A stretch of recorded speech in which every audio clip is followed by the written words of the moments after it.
Welcome to a casted game of Age of Empires 4. This is a live ladder game, and we've got a professional Red Bull Wololo contestant, Puppy Paw. Well, the tournament's over, but he was a player there in that huge tournament. Very, very good. One of the best that you can possibly watch. Puppy Paw playing as the Ottomans, and he's up against Whitewater_Z. Now, I don't know him, but I know he is playing as the Chinese. And one thing we have learned this patch, well, the Chinese are, without question, S+++++ tier civilization. Verging on broken, like unplayable to play against.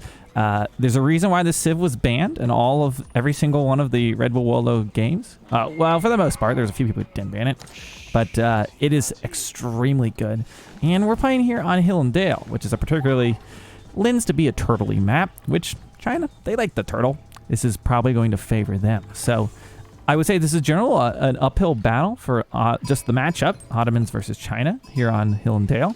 But we'll see what Puppy Paw can do it. If anyone can do it, Puppy Paw can. Okay, so he has opened up with a military school. Now, this is very common with the Ottomans. If you haven't played them a whole lot, this is a building you can create, and it costs 50 stone and 100. Wait, no, it's 100 stone, right? Yeah, it's 100 stone and 150 wood, and it produces units for free. So, Spearman for free. The next stage will unlock the Archer, Sipahi, and Meter. And then the third age, you can get the man-arms crossbow training. And then if you get the Vizier points, you can get some Knights and Janissaries as well. Now, free, that sounds pretty good. Well, they're free, but it's slow. It's not extremely fast. So, you can see here, it took a little while to get that out, but it is free. And over time, that really helps. You can build one military school per age. So every time you age up, you want to add one of those military schools down. And you can also get an additional one with your Vizier system. If you get Vizier points every time you get experience every time you train a unit, and you can buy some things. One of them lets you get an additional military school. So you can get a total of potentially 5, I guess, if you go through 4 ages and you get the one additional. Okay, so a lot of times Ottomans will open these spearmen, and their goal is to do some dark age harassment. So he's running across the map, and he's going to try to poke at anything he can. Now, this does it slows down your age up ever so slightly, because you have to do an initial trip to the stone. Now, interesting, he actually built a mining camp on the stone there in the Dark Age. This is very interesting. I wonder if they just set himself up for the next age? That's a very interesting decision, because you can't really do a whole lot with that stone in the Dark Age past that. Build one military school. So investing in the mining camp seems like overkill, but I'm not going to question Puppy Paw's tactics. Okay, now we said his spearman's going to try to get some value. Well, what do we see here? We've got a spearman poking at some villagers. So right now, he's doing pretty good against village. He might even kill one. I don't know if he will, but at the very least, he's costing him villager seconds. As you guys saw here, he is. Oh, now you're going to see me move to the corner, because I'm just going to update the stream description to let people know that we're casting some pro games here on Twitch. Casting pro games. Boom. Pro gamer. You know, it's a fun little play on words. I'm a pro gamer and a programmer and a pro gamer. I can't even say it right now.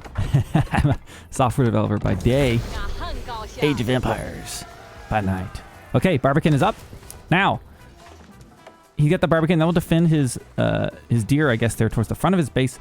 Typically, you'll see the other landmark drop down here in order to unlock that Song Dynasty. Now, when you get the Song Dynasty with China, it makes you train villagers very, very, very, very quick and build those ridiculous Zugnus, which are just, you can't counter them in the second age. They're so strong. But if anyone can do it, maybe Ottomans can with their massive spamming of units and meter. Maybe he can do something against it, but I don't know. I'm not optimistic. We'll see. I'm sure Puppy Paw's got a trick up his sleeve. Now, the Twin Minaret, this is the landmark of choice for the Ottomans. It spawns berries for free, and you can just keep 5 villagers on it. So he's got 3 right now, but it'll just keep spawning berries, essentially infinite food source. So it's nice. For the Ottomans, you got your initial sheep, and then you've got infinite berries, so you don't chew through your food as fast as some other civs. Now, I think this is why he built that mining camp so early on. It looks like he's looking to tower, and I would expect maybe some arrow slits will come down here, but I don't know if he will. He might just use it on his military schools. I see he's got his Blacksmith going down. That's going to boost the rate at which the buildings will produce units for free. So you see there 25, 33, 40% through the ages. So every time you age up, it boosts how quickly those military schools will work. Okay, so I just got done playing a game on this map myself, Hill and Dale, and I played Malians. The Malians have generally been underpowered, people are saying. But one thing where they are overpowered is if you can get your trade fully set up, oh my gosh, it is just ridiculous. I stonewalled the sides here. Well, I palisade walled and stonewalled the sides and had my traders going on. And if you do the like trade trick where you're able to mark it on both sides, you just have a ridiculous amount of gold with the plus the toll outposts. You can just outspam. I outspammed a 3 TC ambassade with Valiants, and that's no easy feat. Okay, Imperial Academy being dropped down, so this will unlock the Song Dynasty here for Whitewater. And we'll see if he goes for... Honestly, I've seen players just stay on 1 TC sometimes and just start spamming out archers, but is he getting any stone? It looks like he is, so I think he's going to try to go for additional talent center. No military buildings online right now, and that could bite him a little bit, as Puppy Paul's looking to apply some pressure. We see he's got some spearmen here. He's guarding the stone, and he won't be able to stop these spearmen. And once Puppy realizes what's going on here, yeah, look at this. He's not going to be able to do anything about this. Now, he hasn't upgraded. Did he upgrade them? He did not. The only tricky thing was, like, if you're spamming spearmen early on to military schools, is they're very weak if you don't upgrade them, and you need a barracks in order to do that. You can't get the upgrades at the military. Whoa, did you see that? He did like a flying jump kick while moving backwards. That was an advanced spearman technique. So what he's doing here is he's probably not going to get any villager kills, but he was just like drawing the fire. He has to answer, and he keeps answering with all of them. So this is idle time, and you can't underestimate. Like see that right there. That's time that the villagers are not gathering, and those villager seconds, those add up to resources. The less resources I have, the less army you're gonna have. You're gonna lose the game. So this all adds up. It's very important to maximize your villager seconds at all costs all the time. Like I said, Puppy Paul did upgrade his tower to give arrow slits, so this can now shoot. He's just kind of containing his enemy right now. Spearman doing a good job just harassing the stone. He can see that he still needs another 80 stone in order to build his first town center, because that's gonna... Well, let's see. No, I'm sorry. It's 350 stone now, so he's gonna need to...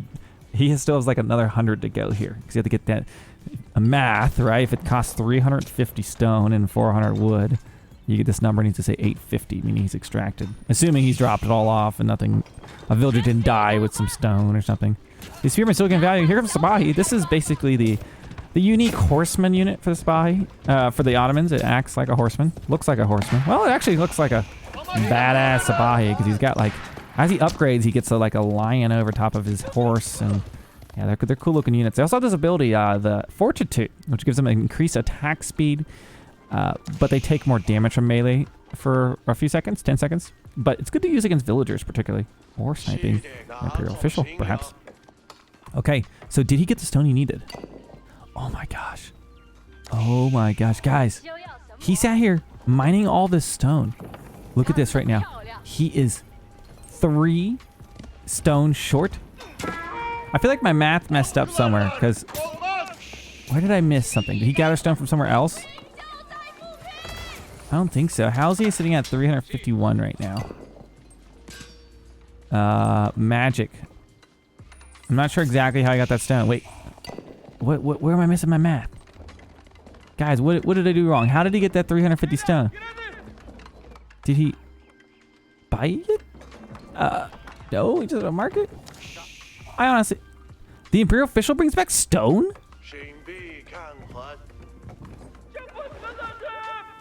Oh. He had an increased yield because of the Imperial official on the mining camp. I was losing my mind there for a second. So when he was turning his stone, the Imperial official, he was focusing, you can see what he's doing, supervising his buildings. Yeah, so the supervision, it makes it so it drops off 20% more resources. So yeah, little math there. I was about to lose my mind. I was like, how did he just find the extra stone? Part of why China's so good. Okay, Spearman holds that. So he's got a second TC down. He's on Song Dynasty. He's going to start... We'll keep an eye on that villager graph, folks. He's going to start having tons of villagers. Let's see how Puppy Paul has answered. He has 2 town centers of his own. 2 military schools and 2 barracks. Now, the 2 TC's Ottomans, you're still going to have less villagers. You can see right now, just keep an eye on those numbers. It's going to grow and grow. How is Puppy Paw going to slow China down? Now, Puppy Paw is a very good player. He could perhaps be on a lower eco and perhaps push really strong with his military. Whether it's a timing or he ages up. Let's see, is he planning on aging up?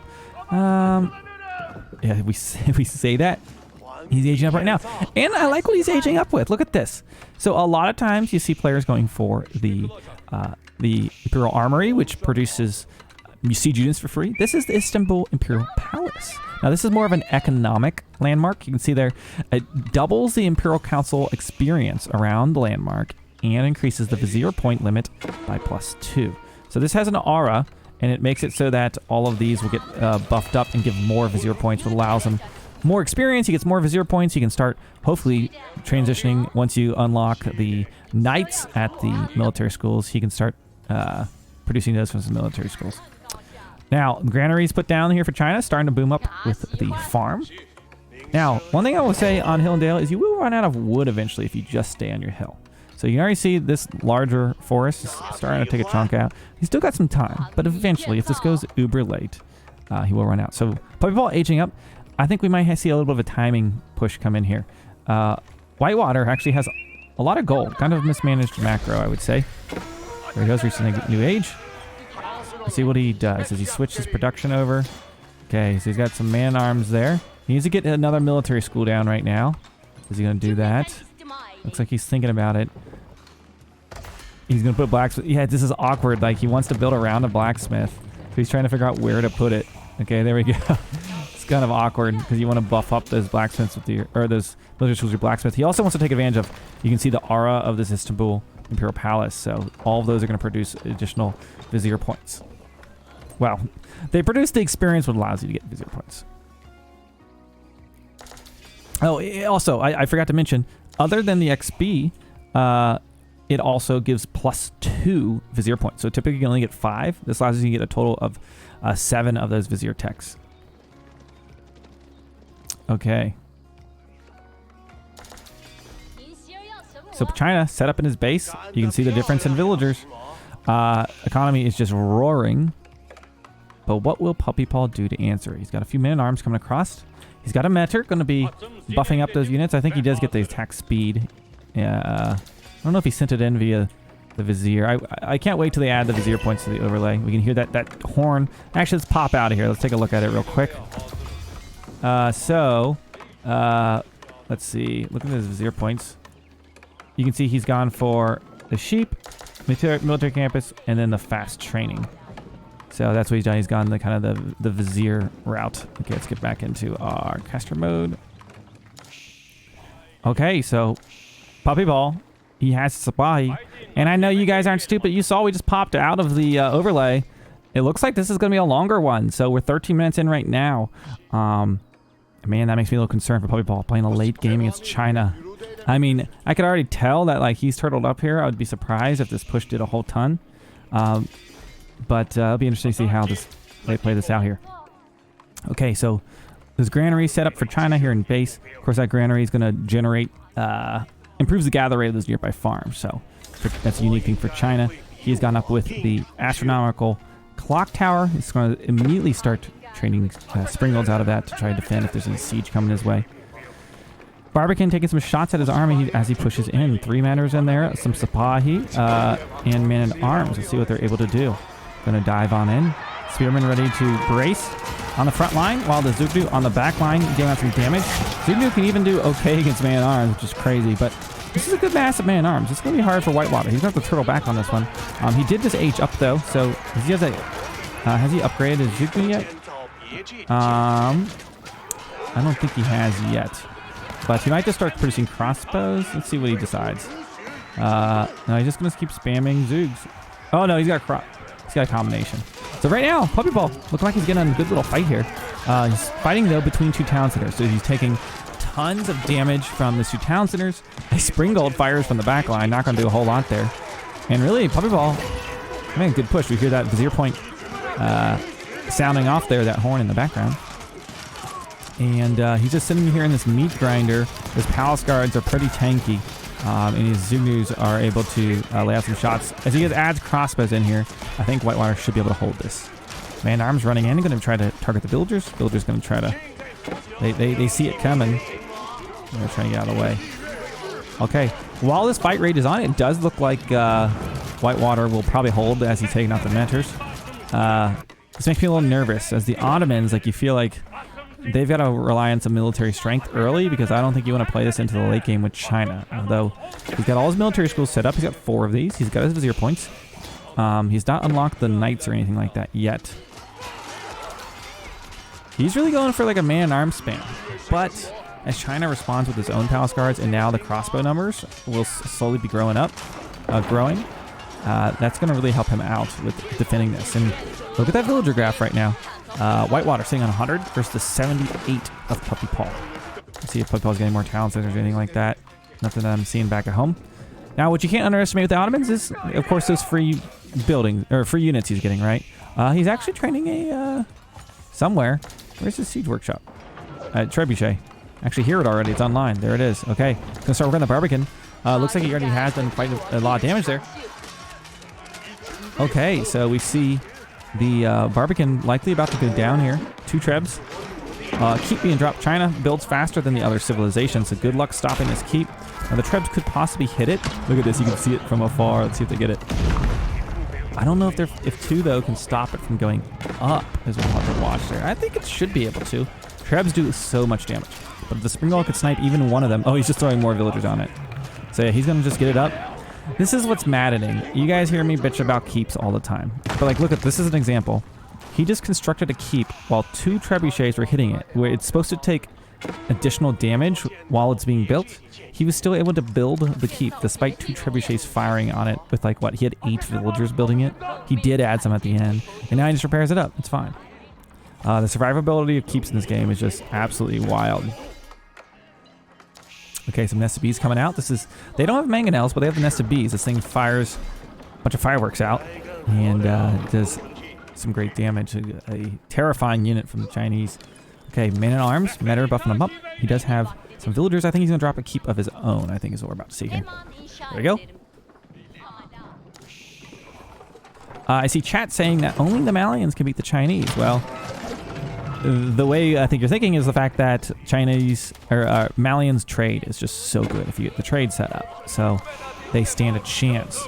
But still, like a head-on army, it's going to be hard for Malians to take on China. Okay, Barbican goes down. He has 2 trebs. Springals have not fired yet. I don't know why they haven't rolled up to the edge and just taken a pot shot. Here they go.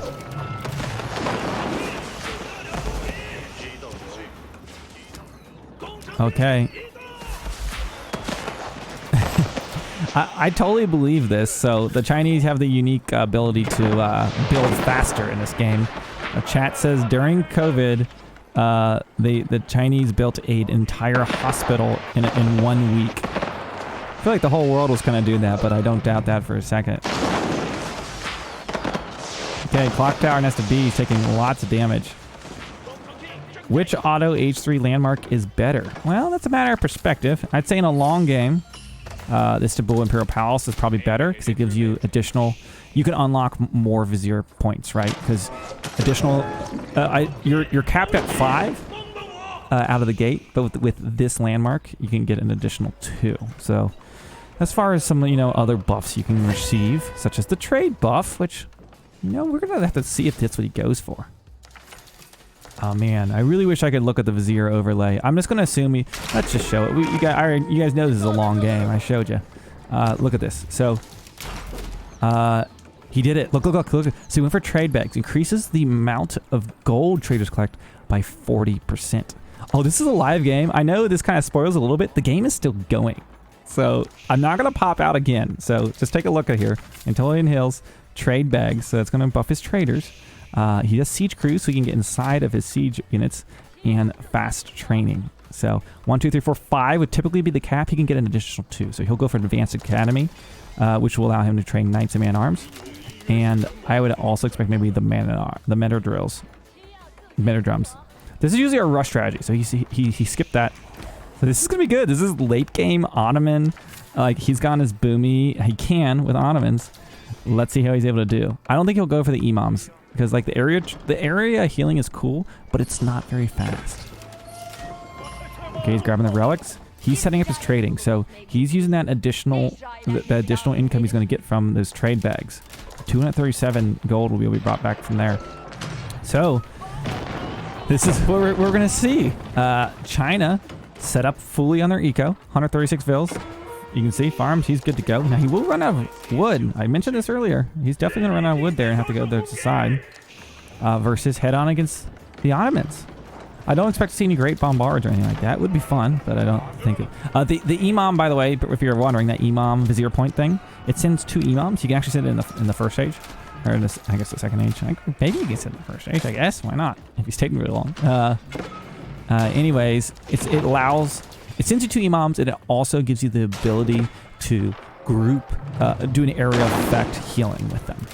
But it's very slow. So like here in the late game, I don't think it's going to make a big impact. So I don't think he'll go for that one.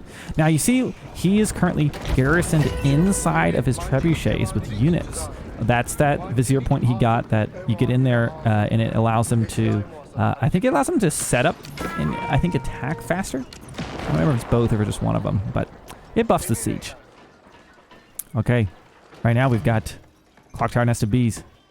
1, 2, 3, 4, a trebuchet, 2 springolds. Looks like it's palace guards and crossbows, and he is working on that Ottoman keep. Now, a win condition I could see for Puppy Ball here. If he grabbed all these sacred sites, honestly, on Hill and Dale, I highly recommend if your enemies turtling up, like grab the sacred sites the second you hit age 3, because sometimes they just forget about it, and next thing you know, it's like there's 5 minutes left on it. And now you can wall them in. Like in this case, he can totally wall them in. Springolds taking some good trades. Look at this. He's garrisoning all these Springolds. Taking 2 shots. Nest bees go down. Waitwad doesn't even react. While he does hit the Imperial Age. Now you can see the economy, the resources per minute. Keep an eye on some of these graphs. Puppy Paw also hits the next age. Let's see what he aged up with. I would assume it was, where is it? Oh, he went up the Seagate. Ah, nice. I really like this. So he's going full eco. The Seagate, it acts as a keep, but it also increases trader movement speed by 40%. I guess armor too. So while they're running between here, look at this. These are like turbo. Like look how slow they're walking. Let's watch one of these. Turbo.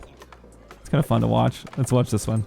Oh, he's already in the, that aura is just gigantic. Looks like they're not doing anything mid-map right now. So let's, one more time, let's watch this guy. So here he goes. Okay, what's their typical speed? 1, and that's gonna buff up. He's about to hit the NOS. 1.4. Look at him go. So yeah, he's got a full eco here. Big military, or big trade line set up. So I don't know. Maybe that'll be enough to keep his economy rolling, and he'll be able to just focus on his military efforts in the front line. And maybe he can outplay Whitewater in those regards. But so far, both players in a winning position, I would say. But I like the trade we're seeing from Puppy Ball there on the back line. Yeah, the trade could be it could be a win condition, especially with China not really setting up trade. Like if he doesn't get his trade set up and suddenly runs out of gold. Now there's still tons of gold on the map, but it could happen. Okay, here we go. China looking to push out right now. Moving on in. Lots of crossbows on both sides for both players. Palace guards and man-arms moving in the middle. Nest of Beasts firing off. They really want to target those crossbows, but unfortunately Springles sniped them down. Meanwhile, on the back line, Trebuchet continuing to work on that keep. Lots of siege going down. Puppy Paul's really done some work with the Springles, not losing a single one actually. And now he's just relying on his front line. But the Palace Guards numbers looks like this seem to be superior, along with his crossbows. And despite really good siege trades, Whitewater's done a good job chewing through this Ottoman army. I think Puppy Paul, that keep might go down. More Palace Guards coming in to reinforce. This might be Puppy Paul's fight. Crossbows do counter Palace Guards, but they're speedy boys, and they get up on there and start smacking. Yeah, look at this. He's going to be able to take out that keep. Just as... Oh, a great board! Oh, we don't ever see these. No one ever trains them. I do, but I know... Look at it. Oh my gosh. Even Puppy Paul makes a great bombard. I don't even care what's going on in the fight. I want to watch a great bombard. Oh! Massive move here from Whitewater. Look at this. He jammed this up. He almost completed the wall. Oh my gosh. He built the tower. He shouldn't have. He just finished the wall. He's going to be messing up his trade line. This is huge while he wins the front line. He's probably not going to be able to sustain this. He made the Great Bombard. Is it enough to defeat China? Uh-oh. Uh-oh. Uh-oh. He tried so hard. He got so far, but in the end, it didn't even matter. Stonewall's going up right now. I don't know how he got in here. Like, what? How did he get these guys inside here? He must have got in right before the wall had finished. It does look like Pipe Paul has killed the villagers, though. So he will... Man, this was... If he had finished this, that would have been massive. But right now, from the front line, it might have been just enough to distract Pipe Paul while he was able to win this front line fight. Palace Guard surging forward. Big Wolo right now. He's trying to go for some siege. If he doesn't pull back, he does pull back. He's able to avoid it. So now the Chinese war machine is just going to start just bringing Palace Guard, just queuing them across the map. And he's taking some map right now. He's able to grab a sacred site. We do see an Imperial Palace being built in the middle of the map. I don't know why, but he's done it. Actually, this will give a ridiculous amount of line of sight to him. So, and unlock his last one. Let's watch from his perspective. We'll see when he finishes this. Okay, Pipe Paul sees it. He's going to pull his villagers to react. Keep an eye on that line of sight. Oh my gosh, what the... What did these villagers play of the game right here? If there is a play of the game, this is it. Look how much line of sight this thing has. So he can see into the base a little bit. He can see what's going on over here. So I think that's why he built it on the front line to get some line of sight. Okay, so right now, Whitewater seems to be making some money moves. He's got some behind the trade line disruptions. If he can kill some of these traders, where's he going with these? What is? It's Paul Meeman. What is this? A Republican comes onto the battlefield with his guns. Let's see what he's able to do. You don't see a ton of these bad boys. Okay, he's holding. He built 1, 2, 3 towers as a keep. Actually, he's got multiple Republicans. So this is a weird unit. You don't see it a ton. It's good against massed up units. It doesn't actually really... It's a siege unit that's not good against buildings. So, oh my gosh, you see those guns. If you look at the stats on these, they do 42 range with 12 burst attacks. So they're pretty good at, I guess, killing groups of Palace Guards, probably. Oh my gosh. This is massive. I can't believe he was able to do this. Like, we thought this trade was just going to snowball and like this was going to be it. Now, he could just build a market here for the meantime to make do. I mean, he even invested in the Seagate. Oh my gosh, this is so massive. Imagine if he built the Great Wall right here. Okay, so as of right now, it's looking like Whitewater might have the advantage here. Somebody do me a favor. Could you check Whitewater's rank? I actually don't know what rank he is. I'm assuming Puppy Paul, you know, top 10 player. He's somewhere in the top 25 at least. But I've never seen Whitewater. Now, I don't know if it's a good player.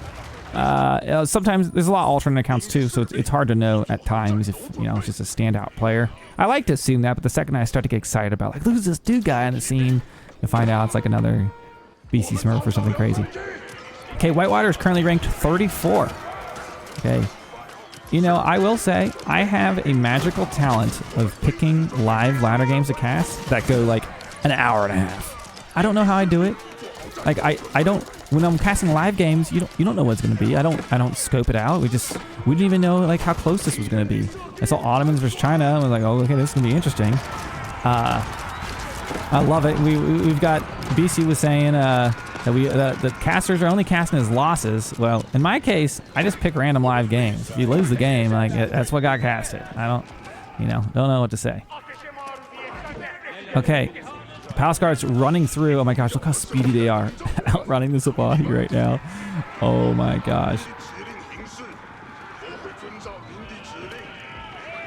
Okay, so Palace Guard's running through military school under fire. Man, I don't know how Puppy Paul's going to stop this. This stone wall has just really stopped all of his trading. Palace Guard's in there. They're working on the villagers. Can he stop this? We've got some Janissaries in there. A few Janissaries. Janissaries or crossbows? Sometimes the question. The Janissaries are going to be better versus Cav. I'm assuming he's training those at the military schools. Let's see. No. Oh, wait, did he never go for that? He didn't. he didn't go for the knight and janissary training at the military school. He just kept on crossbows. I thought he would have, but looks like he didn't. Wow, I'm kind of surprised by that. Okay, we got knight running on in right now. Oh my gosh, he's having a good fight here in the front line, but he just like lost a lot of villagers. Look at the, by the way, Whitewater is maybe overboomed at villagers. 148 villagers versus the 160 of Puppy Paul. Or I'm sorry, the 106 of Puppy Paul. He needs to kill, oh my gosh, he needs to kill his Stonewall gate. Oh my gosh. Does anyone ever lock, has anyone ever locked your gate before? I've never used this feature. You can lock it, I guess, so maybe to force units to go around another way or something? I don't know. Because you can't, like in AoE2, you can pass through a gate that's open, but in AoE4 you cannot. I kind of like that feature in AoE2. I was like, it's fun, like making like gate houses, because like if a gate opens, you could have like this is like there's an invisible wall in AoE4. But in general, like it's another thing you get a micro, and it's like, does it create a positive play experience for, you know, most players aren't diehard crazy competitive. There are, you know, a healthy competitive scene, but it's like those players that like just forget and their whole base gets ruined because their gate wasn't locked. I don't know. That's part of the game. Anyways, Knights right now is able to pick up 2 siege units there. The traders have been just, this is just, I mean, you could talk about how strong China is all you want, but like it was looking like Puppy Paul was really doing good until this craziness happened behind his lines. He was unable to stop it. The meta are up there. It looks like, what buff is he doing? His attack speed? Yeah. So, Baltic about to fire off. Boom, boom, boom. Wow, this has been a heck of a game. That last villager is probably about to go down. What's this? Another Chinese keep. Age of Cape Hires? What? We've never seen this before. Okay, so can Puppy Paul somehow stabilize with all this going on, all of the interruptions to his trading? When will be the point that he's going to like turn around and focus on this like forward base in this trade line? Will he try to reclaim that? Does he just say like, no, that's it, I'm done trading? He's got plenty of gold out on the map right now. Yeah, honestly, the villager count that Whitewater has, it limits how much military he can build, right? Because everyone's at 200 pop, you know, in this late game, and it allows Puppy Paul to outnumber him on the battlefield. So for right now, he's able to do okay in some of these fights because of that fact. He's able to afford having, you know, some military units in the back of his base and still have a large force on the front line, because there's only like, you know, these small clusters of a few palace guards, some siege, but the Ottoman mass is how he's kind of winning. So you may need to consider losing or deleting villagers at some point. Oh, by the way, Nesabi is doing a lot of damage to his crossbows, you can see there. So it looks like Puppy Paul will be able to snipe out the Springalds and is going to be able to take that fight. I hear a great bombard has been constructed to take down the Chinese wall that's been in his base. Oh my gosh. Wow. This has been wild. Imagine doing this to the Malians or something. Oh, it just hurt. Oh, what is this? Another lair. I love seeing the great bombard get a little use out on the battlefield. He doesn't get enough respect. We know that. People don't respect the great bombard, but he's a gentle creature. No, he's not gentle at all. I just love watching this thing fire. The sound effect is just perfection. Like, I want to add a subwoofer under my desk just so I can feel the whole room shake when these things fire off. I remember when I was a kid playing AoE3 and my dad got like brand new computer speakers and it had a subwoofer, which was like huge. Like no one had those on the computers back in the day. And like playing AoE3 and the cannons would fire and I would just like crank the volume up and it would like shake the whole damn house. So you like knew when there were falconets on the battlefield. You know, I've got my lo-fi music on, but there's so much action, you can't hear it. So listen very closely, you can hear the lo-fi under the sounds of the Nest of Bee fireworks. I think one of my favorite like quality of life changes I've enjoyed is they slowed down the animation of the arrows. Because it used to just be like, it was like an instant like laser. And now you actually see the arrows firing and they make like a new sound effect, like a little smoke animation. I'm not sure exactly why arrows cause smoke to be thrown out, but they're just moving that quick. Maybe it's a little bit of dust. Maybe it's the dust. I don't know.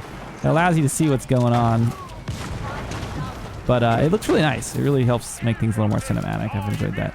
Okay, the traders have been released. Release the traders. Now let's see how the front line's going, because you had to focus on the back line a little bit. Oh, great bombard. Look at that. Firing through the gate. So bombards can't fire over walls, but siege units can actually fire through the gate. So he was able to snipe one of those SWBs there. Sneaky, sneaky bombard. Okay. So we're at about the 36-minute mark. It feels like it's been an hour, but this game is just getting started here, from what we know. Okay, we've got Sabahi running in right now, up on the siege. They do bonus damage. He's able to grab the bombard, pick off on SWBs there. He does have his stone wall up. Hopefully this time no villagers. Oh my God, no! No, not again! Oh no!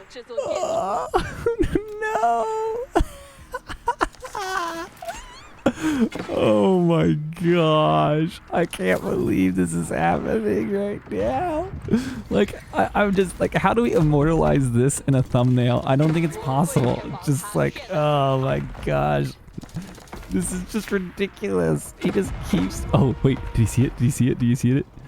Never underestimate the one Chinese villager behind the lines. Does he see it? Is the attack moving? Okay. Finally, he puts the end to that nonsense. That would have been ridiculous if he built up a bunch of palace guards again and suddenly Puppy Paul was like, where did these things come from? Okay, bombard on the front line. Now, bombards, when they're firing at buildings, they're effective. The hard thing is they're just so slow. So if you ever have to like kite, if you have to retreat, like, good luck. That bombard's done. Like we're about to see right here. Like, you're not running this bombard away. Whoa! He's going to fire cannonball, fly out. Sabahi running around. Oh, he's probably going to nuke all this. It looks like Whitewater was building up a little palace guard army over here. We'll see how this goes. Oh my gosh, look at this. Remember he has the crazy line of sight because of this? He's like sniping military buildings inside of Puppy Hall's base. So going to be taking out the Imperial Palace, it looks like, is what he's targeting. Although I don't know, if he really spams out palace guards right now, can he stop all these Sabahi? Perhaps. If he made palace guards in the middle. I feel like the only unit White Guard has been making has been palace guards. Like, have you guys seen me use Jugnu in a while? It's just been nothing but palace guards. Sprinting around the battlefield like they do. These units are just crazy. Yeah, imagine if he didn't... Oh, well, he's actually down to 138 villagers now. I don't know if he lost them or deleted them. So that'll help him. As we see, this is kind of what I suspected. Yeah, he was able to just out-spam. He just kept training palace guards. Oh my gosh, what the... Oh, his trebuchet killed... Okay, he was going to start flooding palace guards in. So luckily, for Puppy Par's sake, he was able to stop this before shenanigans happened again. I will say Whitewater has played really, really good. I really want to know if this is truly a standout player or if it's a Smurf account, because I think he's played well. I mean, he does have China helping him. Chinese versus Ottoman. Maybe that's the equalizer. But are there any Janissaries in here? No. Janissaries can actually repair siege. You don't see it used a ton, but it's something you can do. Okay, so Whitewater's got a bombard over here. This bombard pales in comparison to the great bombard. Look at these things. They look like little choo-choo trains when they're in packed up mode. Put them on a Christmas train. Somebody photoshopped like the packed up bombard onto like a model train set. You know, like around like you put, you know, that you might put on your Christmas tree or something. Somebody put that as like the engine. This is the... I'm telling you, Age of Empires marketing. I told him in the summer, or when we first saw these, it's like, bro, you got to release the train, the Age of Empires train set for under your holiday tree. You know, I'd get it. Totally, I would get that. My cats would love it. You know, I used to build train sets under my Christmas trees all the time, but now that I have cats, I don't think it would work. They would just probably knock the train off all. Those trains are good enough at derailing on their own. Last thing we need is a cat swatting at them. Okay, Whitewater has broken through the left side just as he's stopped the League on the right side. Oh my gosh, and he has Springgold towers set up on that wall. So there's some of them are actually firing over at the villagers, I think. This has been an intense game. Like, Puppy Paul's been doing everything he can to put out these fires. He just can't kill the Palace Guards enough. What's interesting is he keeps spamming the Sipahi. I would love to talk to him about that. Like, they have the speed, but I wouldn't think of him as being like the ideal unit going head toe-to-toe with Palace Guards. I know he's got his crossbows. Maybe it's just like part of, he wants his mobility for sniping siege. Maybe that's what he's going for there. Now, interesting, look at this. We got, I don't know about this, fighting up against Keep. We got a fight going on in the Chinese base. We got the right side, this front going against the wood. Now, Puppy Paul will eventually run out of wood. Left side, Chinese breaking through. He set up Keep. Oh my gosh, he's got this. He's got that Keep. That Keep is not going down. He's setting up siege workshops. He's walling in the trade. This is going to stop Puppy Paul. He needs to, like, oh my gosh, the Palace Guards are getting in. Now, he does have that Seagate Castle, at least if he gets back to there, but this is a bad look for Puppy Paul. His trade has been effectively shut down until further notice from what I'm seeing here.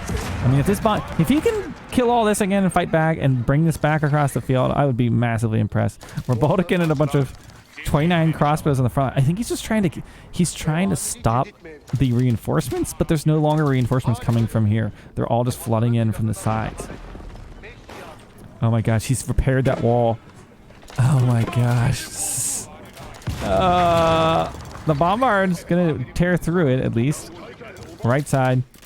Looks like he's pulled back from there. Where's he getting wood right now? I don't think Puppy Paul really has a wood income right now. He might be buying some of it. Look at the bank right now. 3k food a minute right now for Whitewater versus Puppy Paul's, what, about 2.5k? Gold per minute is the biggest thing you're seeing. Now, there's still plenty of gold out on the map to be had. I don't think Whitewater needs to even think about trading. So Sipahi, though, make it in. He's going to be able to kill all the siege. A great trade for Puppy Paul. I said this early on that I wouldn't be surprised if Puppy Paul makes up for some of the deficits in the civilization matchup by just some huge plays with his military, and that was it. He uses Sipahi. We were wondering, like, what was the use of him? And it's exactly it, for sniping siege. He got through the hole, was able to kill that siege, and now he's pushing this back. Very, very well played. For if this was a live audience, I expect you guys to be clapping for that. That was a massive play for Puppy Paul. Like to be able to take down that Keep down with 3 bombards. Honestly, I would just kill those other stone walls just because the pathing is so annoying. Palace Guards, though, towards the front trying to get through, but infantry cannot siege down stone walls. You have to use siege units. So rams. You know, you could use a siege tower, but nobody's ever going to use siege towers. Oh, they're still trading. They've made it through, but they're dying, I guess. He's going to kill that. Interesting. Nobody has touched the sacred sites the whole game. You know, Whitewater's had Puppy Paul kind of pinned down here for a bit. I thought maybe he would construct some keeps and go for it. It's 10-minute victory if you hold the sacred sites. There we go, Puppy Paul. Taking out that Keep, taking out siege workshops. You know, I was just saying minutes before, like, I'd be majorly impressed if Puppy Paul was able to stop this. And man, with the power of Palace Guards and his Ottoman mass, he was able to, you know. But where was Whitewater's army? He didn't really put up much of a fight there. I think it's because it's like, you know, 48 Palace Guards are on the right side about to flood in. Oh my gosh, this has to be exhausting. Like, he's just finally, like, stabilizing. These guys keep going up. He's taking out the towers and the walls. And then what happens? Oh, the flood. The flood. He just killed the markets. That's what he's going to do. Down that goes. Good luck. And now it's like, not only are there 50 Palace Guards over here, like, wreaking havoc on your economy, but, like, you got to stop these units. And do you know how many crossbows he's going to need to kill these? That's a ton of Palace Guards. And he's got Keeps there. They're firing little arrows, but these things got armor. They don't care. They have what? 4, 5, 6, 7 ranged armor. Look at this. Trebuchet taking down the Keep.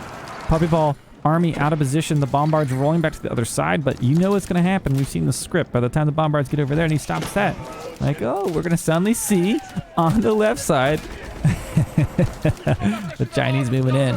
What is he going to do now? Oh, he's going for gold. So, honestly, he stopped the trade though. So that's massive. Puppy Paw trying to stop the palace guards. Man, what a game this has been. Puppy Paw's just holding on. I don't know, guys. Who do you think is gonna? I feel like there's a chance he could win this still. Like I believe. I'm a Puppy Paw believer. If anyone can do it, it's him. Look at this little battle from the hill. This is kind of cinematic. Look at that. It's kind of cool looking. Now there aren't any additional bonuses for being on hills in AoE4. There's some RTSs where you get your archers get buffed by standing on an elevation. I've always thought it was kind of a little fun feature, but not the case in AoE4.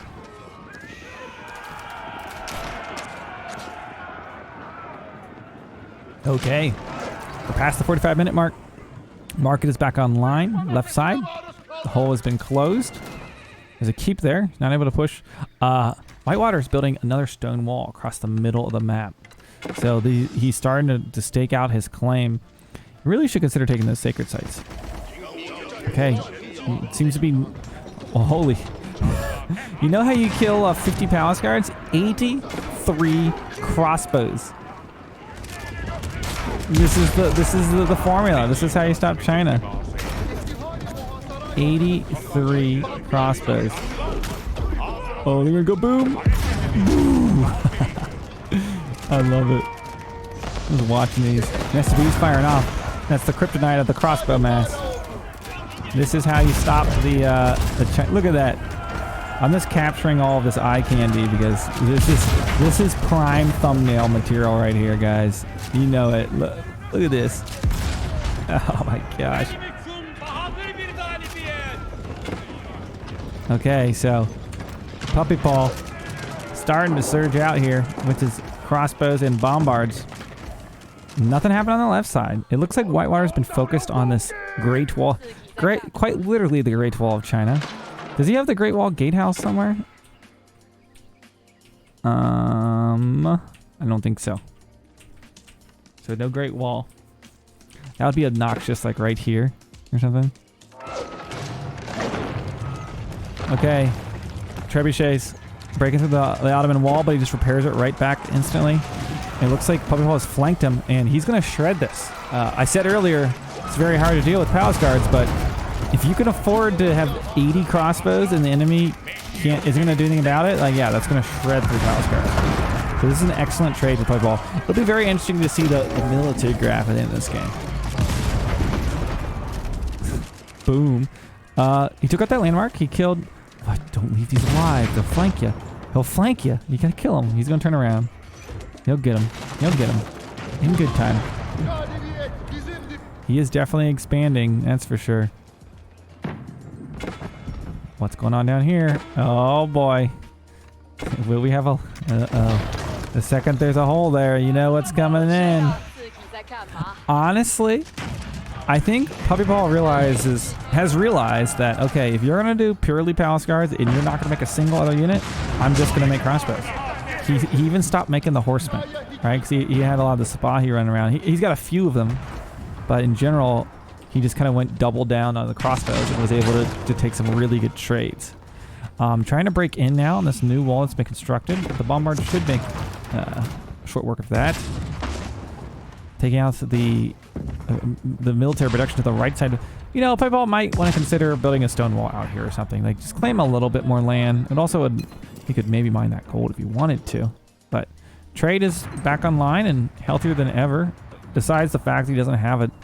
I say that. It is not healthier than ever. Look at the gold per minute right now.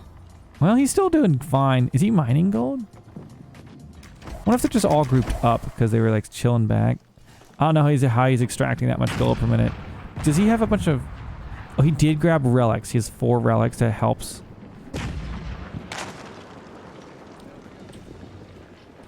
Okay, so right now, you see Puppy Paw moving out with his crossbows and bombards. Left side, Whitewater has built a ram. Rams actually do bonus damage against walls. There's a recent buff they got. An additional 200 damage versus wall, so 460 per each shot, considering a wall has 3,500 HP here. Yeah, it is interesting to see a Great Bombard get value. It's very rare. He's basically using them as spring bullets. He's just sniping out the siege. Well, I say that. This is his worst enemy right now. Look how much damage these crossbows just took. He's got to kill the nest of bees. There you go.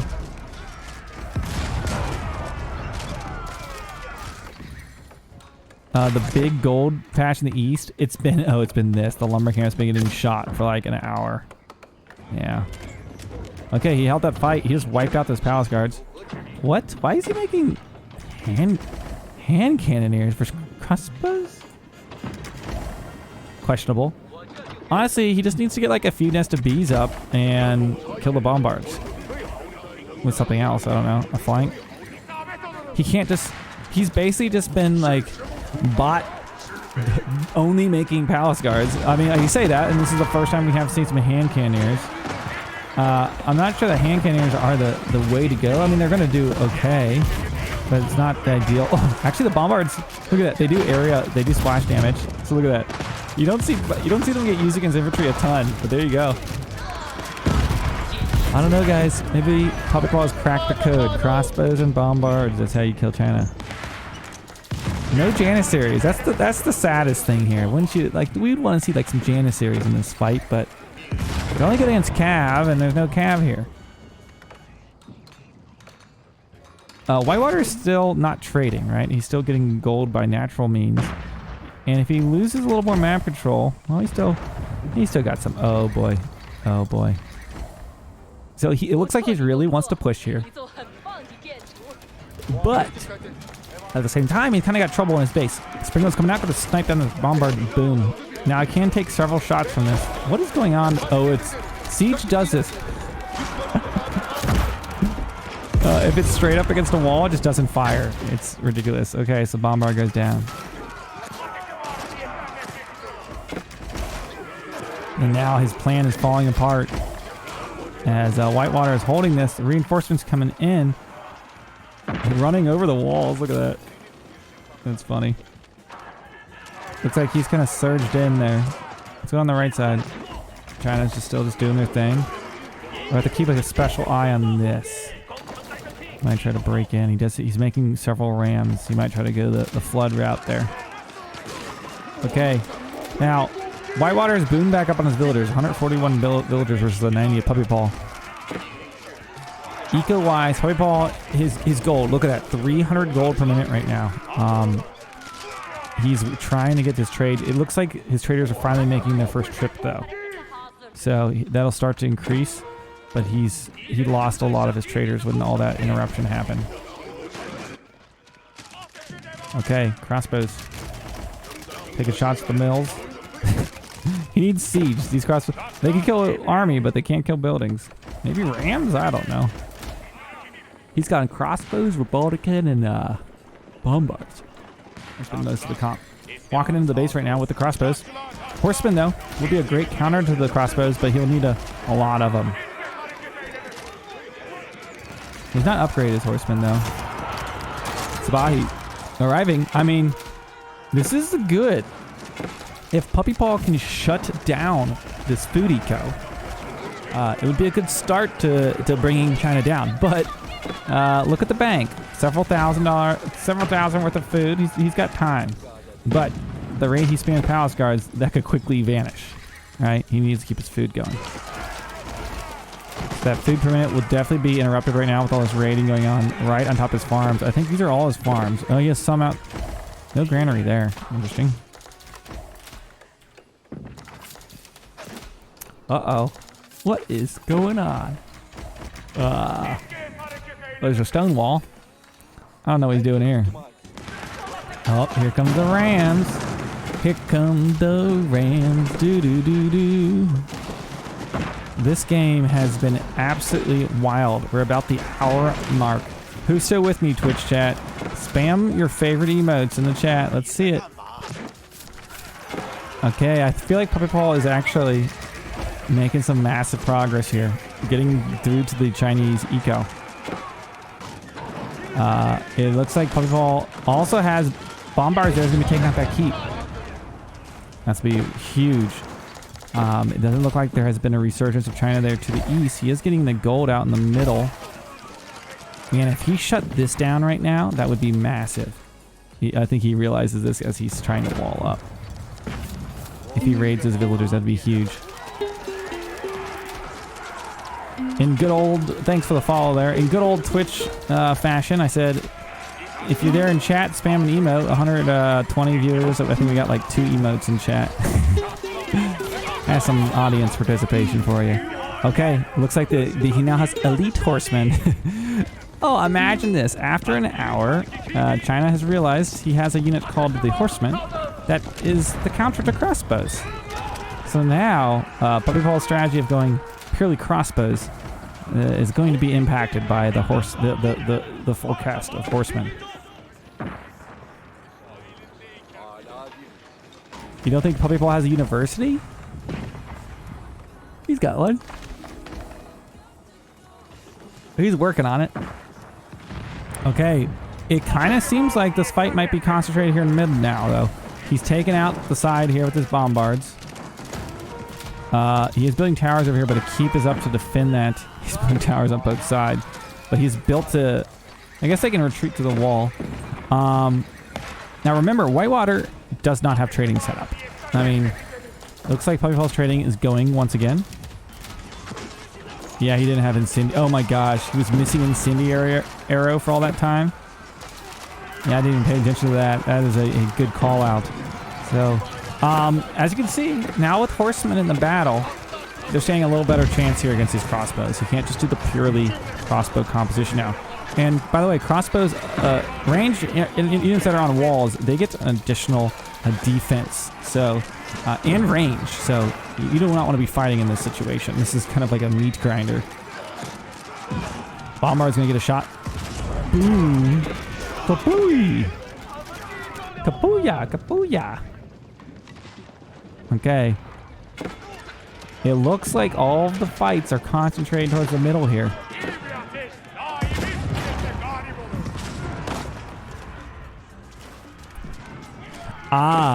Chat saying that it's a visual bug that the arrows aren't on fire, but it's not actually affecting the stats of it. Gotcha.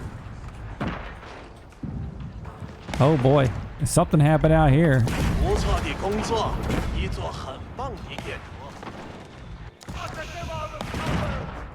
Okay, so we're 2 minutes shy of the hour mark. Spahi raging out. I mean, I'm loving this. Are you guys like, I don't know. I kind of like the David versus Goliath story of Chinese versus Ottomans. And I hate to like downplay Puppy Paul at all because he's a very, very good player. I still wonder if Whitewater is somebody we actually know. But it's been a hell of a game. Hell of a game. I love seeing the bombards get used. That's the...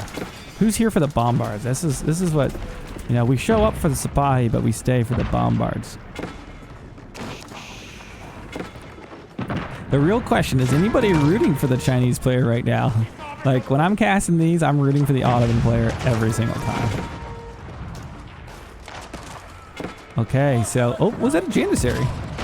Oh, that was a mistake. He made 2 Janissaries. Okay, we got a few Chinese believers in the chat. It's good to hear. Hey, you know... One thing you say about the people who've been maining China, I'm not talking about the people who just now started playing the OB Season 3 China. The people who've been maining them since the beginning have been through lots of ups and downs with China. And so I get it. If this is your Civ and you know, like me, like I'll never turn my back on the Abbasid. I was playing them when they were terrible. Now everybody plays them, but we play them through thick and thin. Janissary is being trained. Now the Janissaries actually will be good counters against the horsemen, because if you look at their stats, they get an additional plus 20 first cav, so they do 48 damage when they shoot a cav. And the palace guards are kind of just like sitting in front of the gate for the Ottomans. It's kind of a choke point. You might want to consider making a second gate, I don't know, perhaps to get out, but he's having no problems getting out right now. He's doing fine. He's got an army over here. Farming has been fine. You know what's funny? All these stone walls that the China player has made, There is not a stone wall in the front of his base. He's got one way out here, but he's never repaired this.